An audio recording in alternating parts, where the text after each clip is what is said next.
With ChatGPT making the rounds on the internet, many say it's just a matter of time before SEO dies. Unless you're Kyle Roof, in which case SEO is alive and well. GPT and generative AI can help you do SEO a little bit faster. But if you're a bad SEO, it's just going to help you do bad SEO faster. If your website was a storefront, you had people walking by, SEO can increase the foot traffic. The first thing is, can Google find your website in the first place? And there are aspects of SEO that help that happen to encourage Google to find your site. Once Google can find your site, can Google crawl your site? Can it get through your site and get to all the pieces of your site effectively and easily? You can't teach Google anything. So do the search for the term that you want to win, look at the pages that Google is rewarding, and then that's the page that you need to give Google. Let's learn how to dominate Google SEO and print heaps of cash while doing so. Kyle, welcome to the show. Thanks for having me. Happy to be here. So let's get started with, when did High Voltage SEO start? How did you get to where you are right now?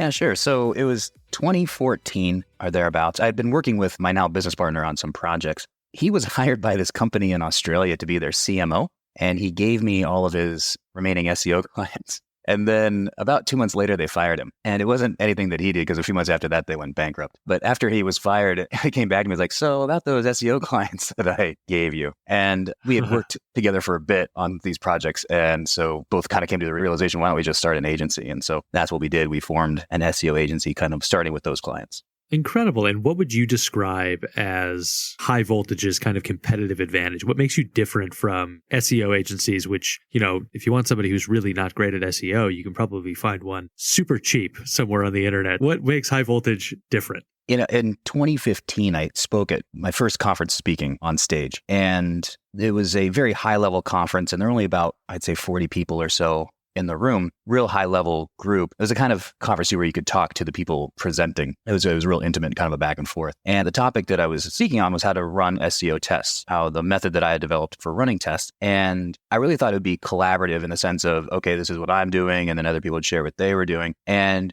about 5 minutes into the talk, I realized quite quickly, nobody is doing this. No one's doing this at all. Like, people are doing some things, but not in this particular way. And that's when I realized we had a huge edge, that we could then put out that we actually run SEO tests. And the line that we used back then that was really helpful to land clients was, talk to the agencies that you're looking at, ask them what tests they're running right now. And if they don't have an answer to that, that means they're going to test on your site. They're learning on your site. And we were really able to distinguish ourselves as this is a scientifically backed method. This is math based, and kind of differentiate ourselves that way, that it's not, magic and pixie dust and stuff like that. There's real science behind what we're doing.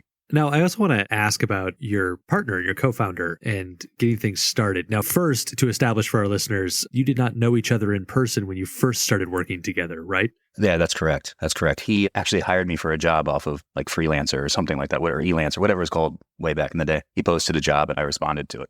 That's kind of an incredible story, because obviously founding with a partner is different from being a solopreneur in that moment, and probably an extra layer of challenge when you're not necessarily in the same place. Can you talk about how you kind of worked through those challenges? One of the things that you really need to do is define roles. As you aren't going to be going to an office together and staring at each other, and you can't just kind of pop over and say, hey, you really need to define who is doing what, who's responsible for what things, so that way, all those things will get done. Otherwise, I think it's really easy for things to slip through the cracks. Andy, my business partner, is really good at processes. Running a business is one of his special skills, and how to systematize that, which is also, I think, a huge thing that you need to do when you're running a remote office, is you have to have really strong SOPs in place, not just for the consulting that you're doing, but also how you're running the company and how you're getting things done. And Andy really does that very well. I was more on the SEO side, developing the techniques and the strategy. And then as we grew, kind of overseeing the implementation of those things. I'm also sort of the face of the company. So I do the podcasts like this one. And, I go on stage and I speak and I go on the road and stuff like that. And so we quickly able to identify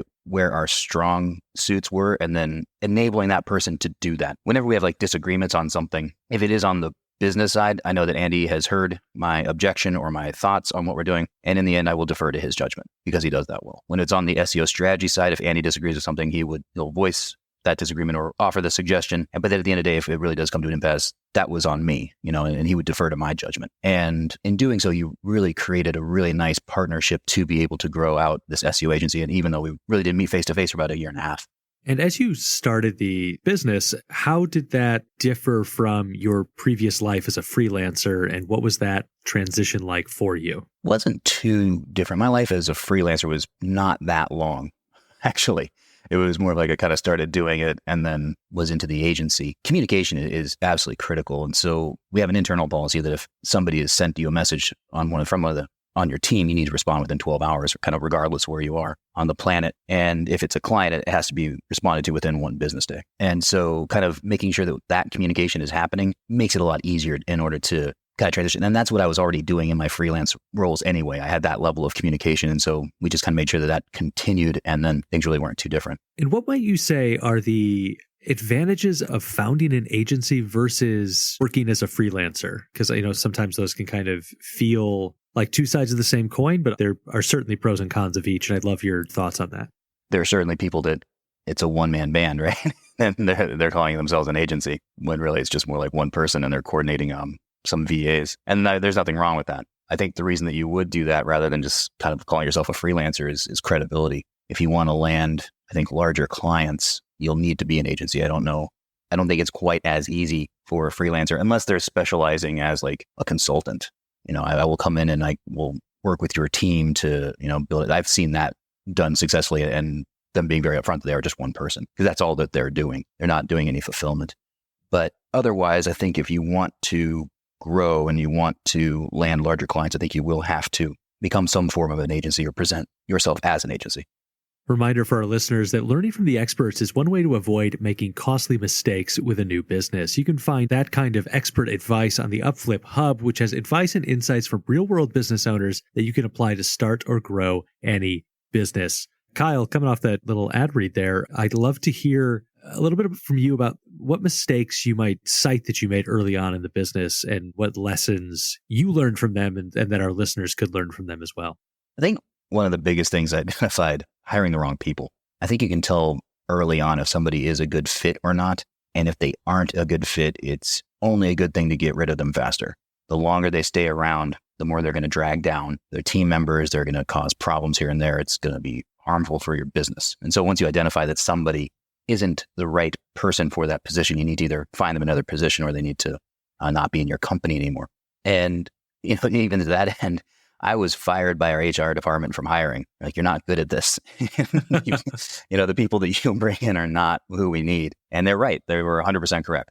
And so knowing your own limitations in that too, we need to hire A players here and who on our team can do that, can properly evaluate who we're looking at and make sure that they're going to be able to produce in the way that we need them to produce. And me acknowledging that I was not that person on the team was a big movement forward for us. And the people that we've had in charge of that subsequently have done an amazing job. That your HR department was able to fire you from hiring people and you and your co-founder being able to so clearly define roles indicates to me that as a company and perhaps as a person, you have cultivated a culture of good feedback and honesty with each other. How have you gone about doing that? Or is that something that's been sort of innate to you as a person, or did you have to learn it? I think it's one of those things you have to treat people like people. And if you do that, you're going to get it in return. And so acknowledging like somebody else's strengths, when you also talk about their weaknesses, that's not a negative.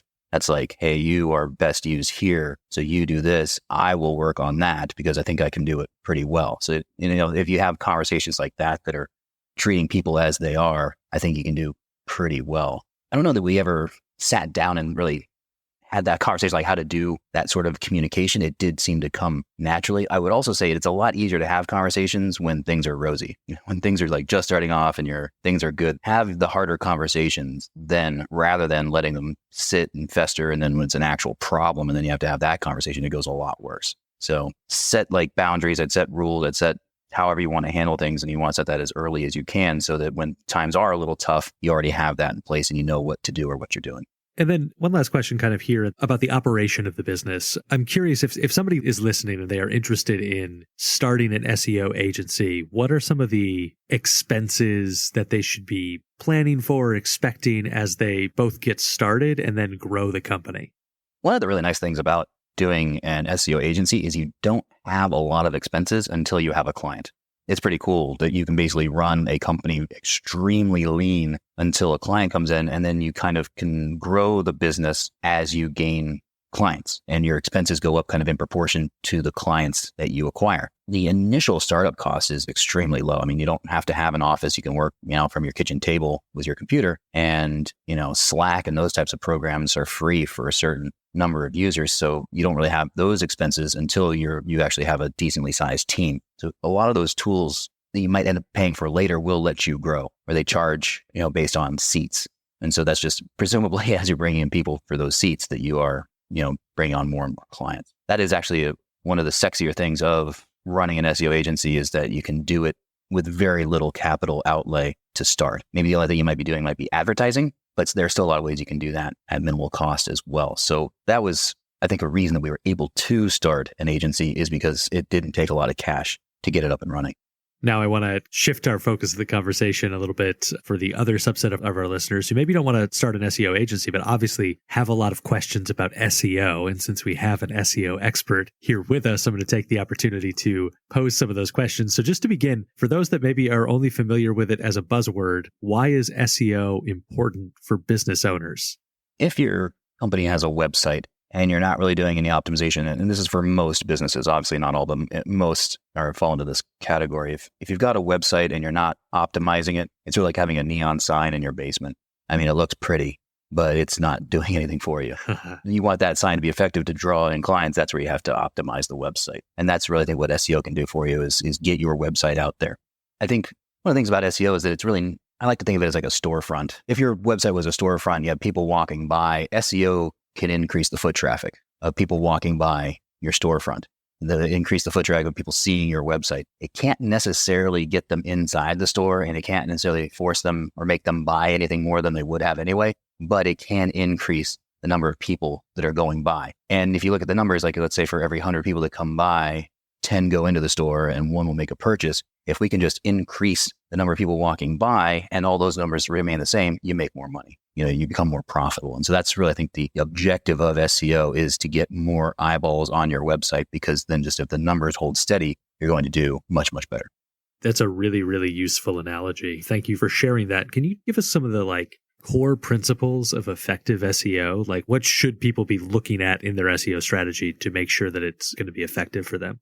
There are really 4 parts to that. It goes under find, crawl, index, and rank. And rank is number 4. And a lot of people think of SEO and ranking as the same thing, and that's not the full picture. The first thing is, can Google find your website in the first place? And there are aspects of SEO that help that happen, to encourage Google to find your site. Once Google can find your site, can Google crawl your site? Can it get through your site and get to all the pieces of your site effectively and easily? And then once Google can crawl your site, can Google understand what your site is about? Can Google index your site? Can Google say okay, I see that this page is about this thing, and I'm happy to put it into the index. And then once it's in the index, that's when ranking comes in, where you want to do things to optimize the page so that Google will like it more. And that takes signals that Google can find on the page and perhaps outside of your site. That's the 4th step of it, because you can do all the on-page work, all the off-page work, but if Google can't find your site to begin with, it doesn't matter.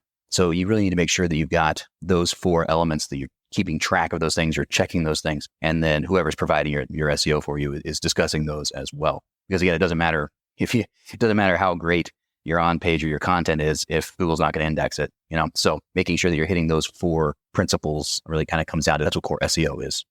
There are certainly people that have listened to that, have discovered, okay, I need a lot more help than I maybe thought that I did. Where should they turn initially to start learning a little bit more about SEO? What are some knowledge resources that they could go to that they can then better understand, to then probably either go much deeper or bring somebody into the company to work on their SEO? Where should they turn first to learn more? Yeah, that's a great point, because you do want to have the terminology. You want to know what you're talking about. You want to know the basic concepts there.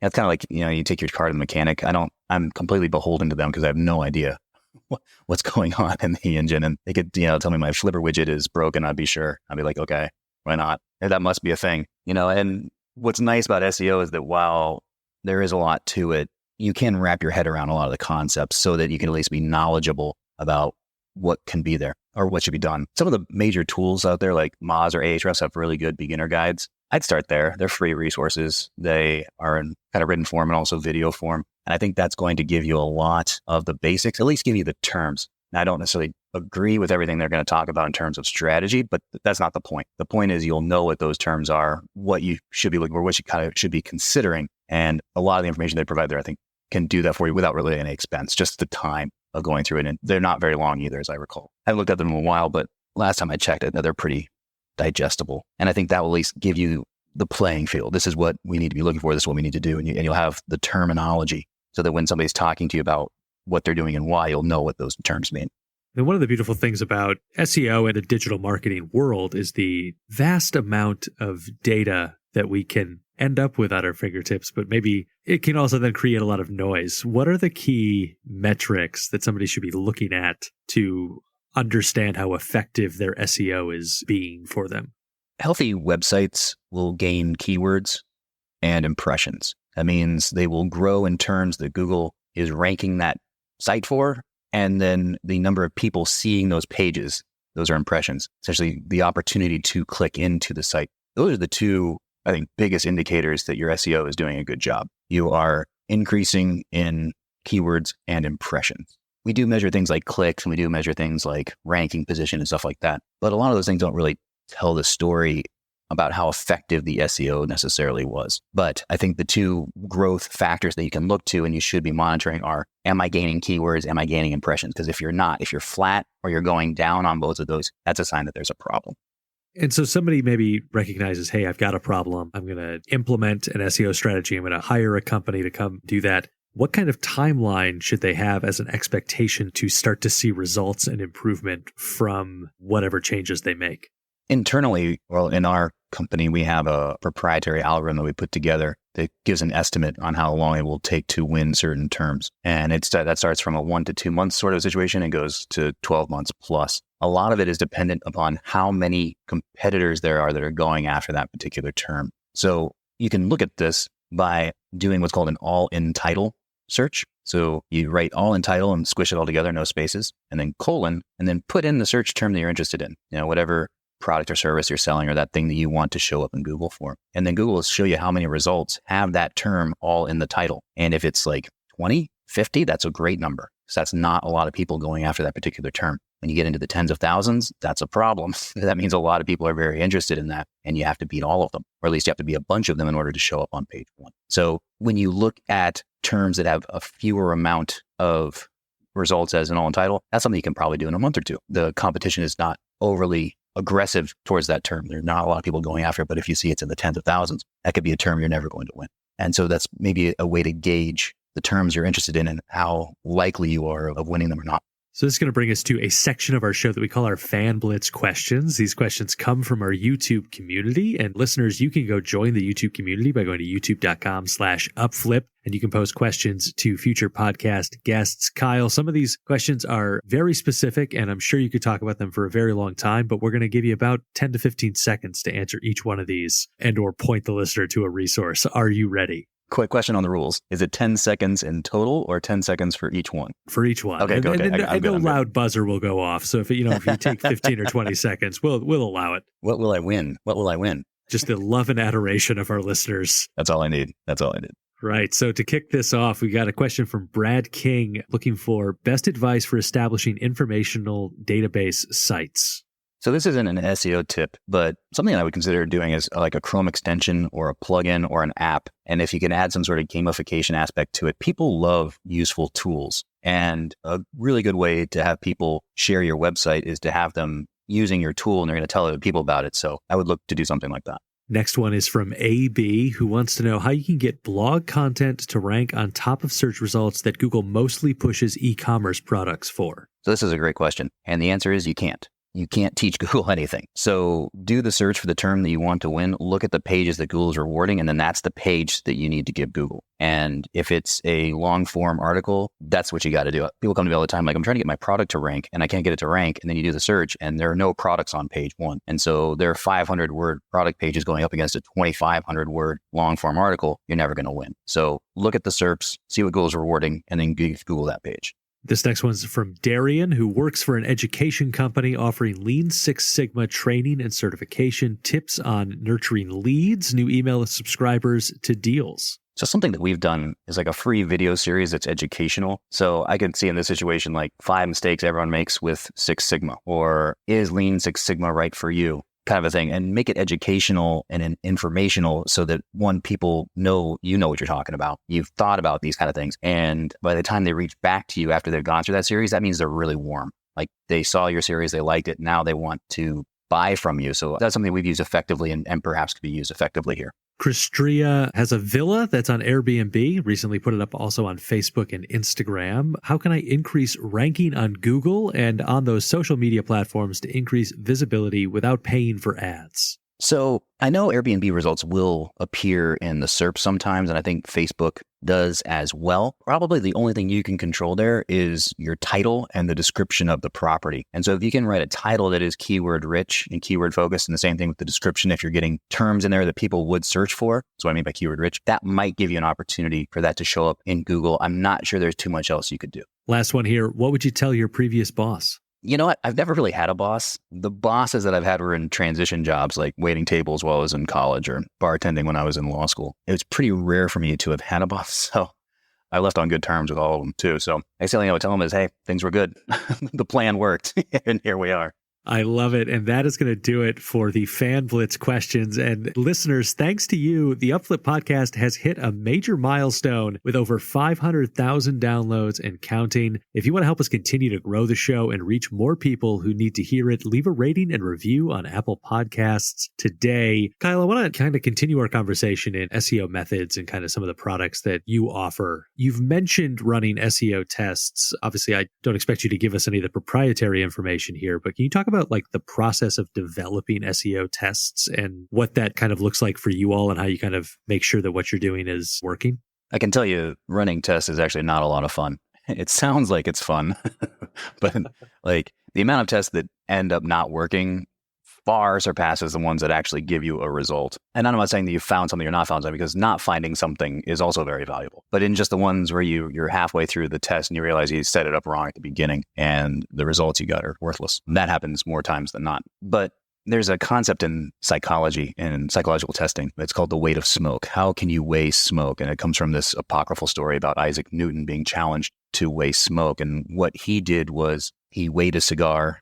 It's 10 ounces or whatever. He lit the cigar down to ash. He reweighed the ash at 3 ounces. The weight of smoke is 7 ounces. And the concept there is that everything is measurable if you can think about it the right way. So psychology has those questions like, how do you measure happiness? And I personally don't know how to do that, but they've done that because it's not necessarily measuring that particular thing, but it's kind of getting around it or getting to it in a way. And it requires the imagination to do so. And so while Google is wildly complex and it's one of the most amazing things that's ever been invented, you still can learn things about it. You still can test it. It just requires thinking about it in the right way.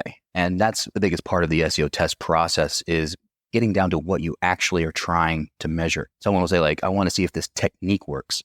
Well, that could be a case study, but it wouldn't necessarily be a test, because a test needs to come down to one thing. You're measuring one thing and you're seeing the outcome of that one thing. And so we don't need to go into like the details of the test process, but really if you decide to run a test, you want to just see if something works, really get it down to that one thing that you're looking at. And then you can probably figure out a way to measure that. One of the first products that you developed for clients was called the reverse silo. Can you explain what that is and how it ultimately helps pages rank better? That was a lot of fun. That was a fun breakthrough in like my SEO moments or my SEO career. A lot of people think about that target page. That's the page that you've got for a term that's very important to you, and you want to push that up in Google, and you're going to work on the content on that page, and maybe you're going to post it elsewhere to get like people to backlink to it and stuff like that. That's your target page. What a lot of people don't realize is you can create pages on your site that support that page. And the concept is that those pages all link to each other, and then they link up to that target page, creating what we call a reverse silo. And the reason we call it a reverse silo is because most people think about that target page kind of at the top of a pyramid throughout their site. And this is kind of looking at it from the other way. That layer at the bottom of the pyramid is actually the important layer, because you're going to use that. You're going to research keywords that you can win relatively quickly. And as those pages rank for those terms and as they start to get clicks and impressions and stuff like that, they build their own authority. They build their own strength. And if you properly interlink in the reverse silo structure, then you can benefit that target page by just using the strength of your own site. It's an extremely effective technique. It is white hat, which means it's within Google's guidelines. It will also help reduce volatility in your site. If your site is really bouncing around a lot, building out these silos can actually stabilize your site and creates this cycle of good throughout your site. So that's kind of the very basic concept of what it is, but it's finding terms that you can win quickly, putting up pages for each of those terms, interlinking those pages together, meaning one page links to the other, that one links to the next one, and they all link to that target page you're trying to benefit, and they don't link anywhere else because the purpose of those pages is only to support that target page. It's my understanding that the client you had this breakthrough with ultimately ended up firing you, despite the fact that it worked and got the page up onto page 1. What did you learn from that experience? That was hilarious when it happened. It was actually like, I wasn't even upset. I just thought this was the funniest, this was the funniest thing of all time. This site, they had these really competitive terms, and they were type of terms that only get a handful of clicks. And if they could get into those clicks, it could turn into real money. When you looked at the metrics of this site in any tool that you like, their rating, if you will, like their domain rating was a 0 or a 1, depending on the tool, because some tools default to a 1, in terms of a score. So like it had no external strength that could be measured by the tools that the people would use. But I saw that they had 3 years of blog posts that were excellent, like incredibly well-researched pieces, decent length, and you can see they're getting a lot of traffic. So I realized these things must have power of their own. They've acquired all this power. So then through interlinking, we said, okay, these 5 are going to support this target page, and these 7 are going to support that target page, and these 3 for that target page. And we basically divvied up the entire blog and then did the interlinking structure. And I think we got 8 of their top 10 terms on page 1 in about a month and a half. And it was at the end of that second month that they said, we didn't do anything, and they fired us. You're not doing SEO, and so maybe the lesson learned would be like, you need to explain what you're doing a little bit better and why this is SEO, but I think they were probably going to fire us anyway. But I did learn that the technique works, this is an amazing technique that's very powerful, and it doesn't require any SEO magic. It's simply using the resources that you already have and just making sure that you've linked correctly. Is this a field where you find yourself often working with clients who have enough knowledge to be dangerous, in that, like a doctor dealing with patients who read the latest article on WebMD, and so then now they have a lot of strong opinions that are not necessarily anywhere close to your expertise? Do you deal with that a lot, and how do you deal with that? Now, in my career, I don't deal with it as much, but in the beginning, absolutely. Like, we'd be in the client meeting and somebody say, like, my cousin's uncle's nephew's brother has a blog about Disneyland, and they said they didn't like this thing that we're doing. It's like, you got to be kidding me. The best way, though, to handle those situations is to handle them in pre-sales. When we sell the client, we show them this is approximately what we're going to be doing. We are a very content-focused, research-focused agency. We want to get a lot of content up, the right content to help you out, because that in the long run will make your site evergreen, be an evergreen growth process. It's not going to be a quick spike in traffic. It's going to be a slower burn, but this is why. And you lay all that out. So sometimes we'll have people that talk to us and like they have a 1-page website and they don't want any other content. And it's like, well, then we're not a good fit. That's just not going to work, because we need to get content on your site. And that's what our techniques are all based around. Or they're like a situation where they've got some proprietary type build on their website and it takes 4 weeks to get a web page up. Well, that's also probably not a good fit client either, because we want to get, maybe 15 to 30 pieces up a month, something like that. And if it's going to be that long of a process, then we're going to be sitting on our hands for a while. So that, again, that's not a good fit. So I would try to avoid those situations at the beginning by saying, this is what we're going to do. And if they're not happy with that, if you're getting pushback from them, it's only going to get worse after they're paying you. And so you can then kind of make that decision, like, this isn't the right fit here, and I think you need to find a different agency. I want to not fully go back to your storefront analogy, because I'm curious about how SEO intersects with a site's conversion rate. Is optimizing a website for conversion go hand in hand with optimizing for SEO, or how do they work together to help businesses further monetize? I think they are slightly different things. As I mentioned, SEO will definitely get you more foot traffic, and that's really its main goal. But some of the things that are important in SEO, I think, are also important in conversions in that, that term you're going after, you want that high up on the page so that people and search engines read it quickly so that it's easy for the search engine to understand this is what this page is about. But then it's also reassuring for the visitor that, okay, I know what this page is about. Have you ever looked at the description that's in Google and the search results and you click on it and then you can't find that information on the page? Yes, many times. Very frustrating experience, isn't it? And it probably kills conversions. So in that sense, why would you have written this really great thing that got the person into the page, but not also have that on the page so they can get that information that they're looking for and potentially convert? And so that's where I see a lot of SEO and CRO kind of coming together, is in those very practical things of getting your most important stuff at the top. I think that's a pretty basic and powerful CRO principle as well. And then also the thing that brought them to the page, that they also are satisfied once they get to the page. And that comes with the description matching what's actually there.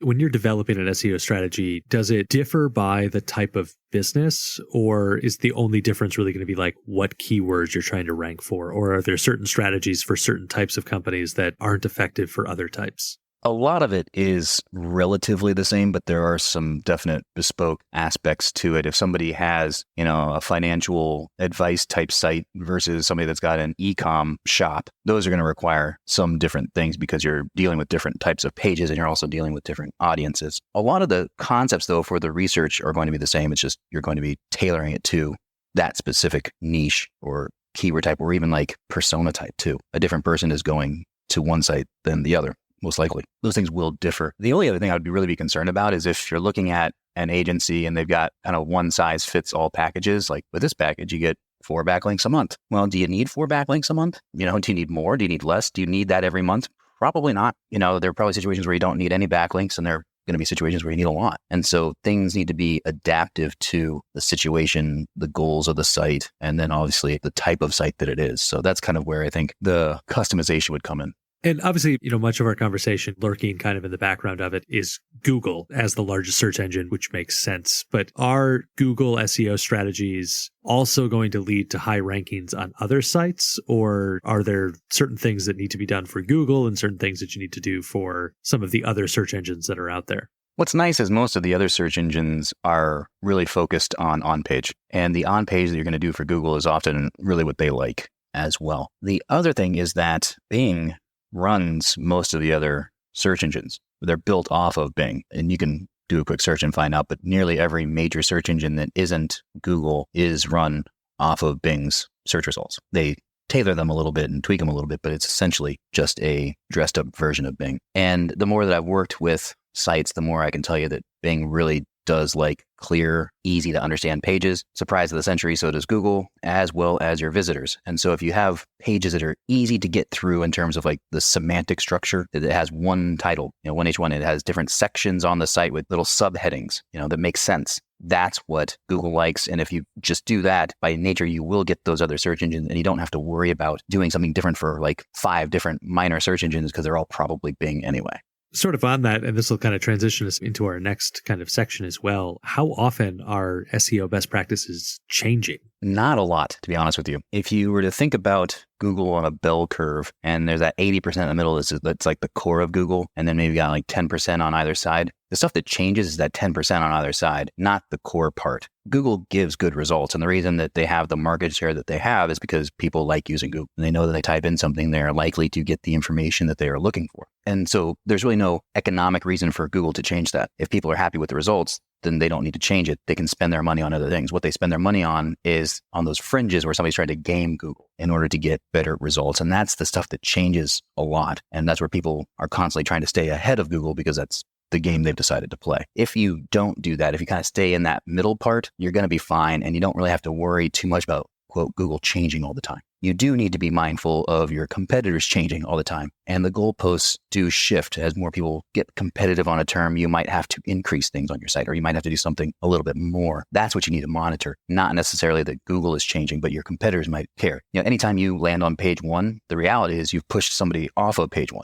and they might not be happy about that. We often like to think of that we're the only SEOs in the world. And I won this term, that's great. Now I'm the only one doing anything. And that's just not the case. There are other people that probably care about it too. And are going to try to do something to get that term back. And so that's what you really need to, I think, focus on, is watching the landscape to see if new competitors have come in, or like if you can see a trend on what type of page that Google is rewarding. It might not be your type of page anymore. And that would mean something like you need to create a different page. Those are the things that I would monitor and worry about in terms of changes. So then looking ahead, obviously we're in the midst of a disruptive moment in a lot of industries with generative AI, or at least businesses looking to how can this be disruptive? How do you foresee generative AI impacting SEO? The sky's falling. SEO is dead. For the decade plus that I've been doing SEO is always dying. Something is killing it, or it is dead every year. And somehow not only has it survived, it's thrived. And in spite of this new thing, which I think will have some impact, it will not have nearly the impact that a lot of people are predicting. For example, GTP4 came out in February, I think. And people said, this is it. This is the death knell. And now we're in July, and it hasn't done that much. It really hasn't changed that much. What I think it will do in terms of SEO is it's going to help you generate content a little bit faster. It'll help you with content ideas, and I think it'll help get you an okay first draft on some things. But that's about it right now in what the current iteration of GPT is. It's not the death of SEO by any way, shape, or form. I was talking with a friend, and it occurred to me, GPT and generative AI can help you do SEO a little bit faster. But if you're a bad SEO, it's just going to help you do bad SEO faster. That's all that it's going to do. It speeds things up, but it doesn't necessarily provide anything good. You still have to give it that thing to give it back to you that would be useful and something that can benefit your SEO. But otherwise, if you just let it do its thing and you're not good at SEO, what you're going to get back from it is not good SEO. And it's just going to harm your sites faster.